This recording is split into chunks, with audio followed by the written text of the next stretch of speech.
now sitting in front of Gannon University headquarters. If you look, the bench says, well, maybe you can't see there. Gannon University. There we go. So if you watched the last one in front of the courthouse and we teased you and said turn around, that's this building behind us here. That's Gannon University's So the courthouse is now behind you. Yeah, the courthouse is behind you now. We like to keep you You've turned hopping around on the sidewalk. So this time we're going to talk about reader expectations, and because reader expectations, that's part of marketing, knowing what your reader expectations are and being able to meet those reader expectations. Well, and I think readers have said to me, because I've done comedy and I've done some drama, and now I kill people on occasion, I've been really blessed that so many readers follow me across those genres and types of stories. And they've said they do because they know what they're going to get. It doesn't matter if I'm doing a drama. It doesn't matter if I'm doing comedy. They understand my voice. They understand the type of characters I write. And so I meet their expectations. Now, if I started to put in graphic nookie scenes, and there's nothing wrong with that, but that's not something I do. Now, interesting. How do you, for the person then who doesn't know who Holly Jacobs is, well, as then a writer, I'd say, how do you differentiate? Like, I'm going to guess that it's by covers is part of it. So how do you differentiate between romantic comedy? No, I definitely, when I do a comedy, I try to have something that says comedy. This is a romantic comedy. The dramas I've been doing, most of them have been, I call them romance plus. So it's a romance, but there's more to the story than that. And there's a lot of hand-holding. All of those, if you look, the covers all feature somebody holding, a couple holding hands. And somebody said, oh, isn't that almost too alike? And I'm like, no, they're different settings, they're different clothing. Different seasons. And right, and You need a winter one. People holding hands with gloves.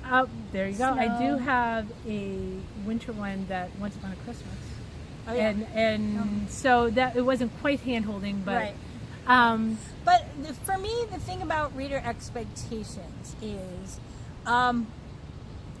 by meeting your reader's expectations, you turn them into a more than one book reader. Okay, if a reader picks up one of your books, not knowing anything about you, and they read it and they leave satisfied, they're going to buy another book. But if they pick up one of your books and they leave unsatisfied, then they're not going to pick up another book of yours. So it's going to be a one-off for them. So meeting reader expectations is kind of, and again, it's kind of like, I've run into some issues with my books where people, the only ones I ever get on Amazon are from people who are like, this book had swearing and had open door love scenes and I'm like, okay, but I never gave any kind of indication that that's what they were getting. That was their own presumption. But that's what I mean.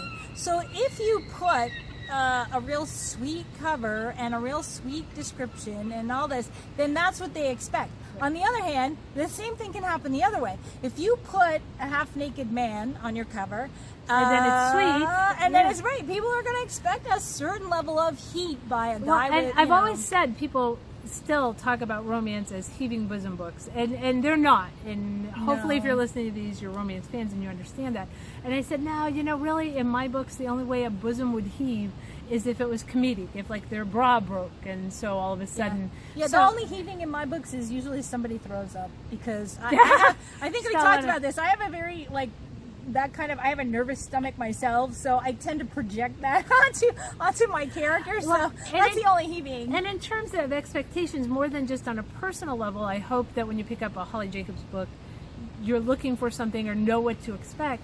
But beyond that, if you say a book is a romance, there should be a happily ever after. Yes. If you kill off the heroine, that is not a romance. No, it could be a love story. That's a Nicholas Sparks book, right? Or one of those, right? And if you're writing a cozy mystery, right, there should be some resolution to that mystery. Yeah, the bad guy needs to come to justice in the end in a book like that. In a thriller, again, the same kind of thing. There are each genre has certain reader expectations, and you break those at your peril. So know what you're writing, know what the reader's expectations are. And Holly and I, hey, we're not huge fans of rules, But if you're gonna break them, you better know what you're doing, and you better understand the ramifications. And of that. I'm not someone who swears a lot in my books. I mean, occasional damn it or hell, but there's not much. But one time, something had happened to a character, and the only word that, and I'm not a huge swearer always in real life, only word that would fit was an F-bomb. Only one. And I went round and round because I certainly did not want to offend readers who come to me for this more PG material. And yet, I want that element of truth to my stories. So it was a lot of. And you can find creative ways. My military hero, who was a Marine at one point, Hayden from A Promise to Keep, he swears in military code. He goes like foxtrot, and I'm sorry, I'm blanking on what the U is, or why, or it's whatever. not umbrella, right? I don't know. But anyway, but that's what he would say. He would say foxtrot something, and everybody knew that meant he was F-U. Okay, so that was a creative way of doing it. I got to imply what I wanted. He got to imply what he wanted. But you know why he didn't do it? He didn't want to get in trouble with his mother. So there you have it. So reader expectations, they do matter, and you break those at your own peril. So, all right, and I hope you're enjoying your tour of Erie. Come back next time. We'll be someplace else, or come to Erie for real. Oh, we'd love that. That'd be awesome. If you do, let us know. All right, we'll see you next time.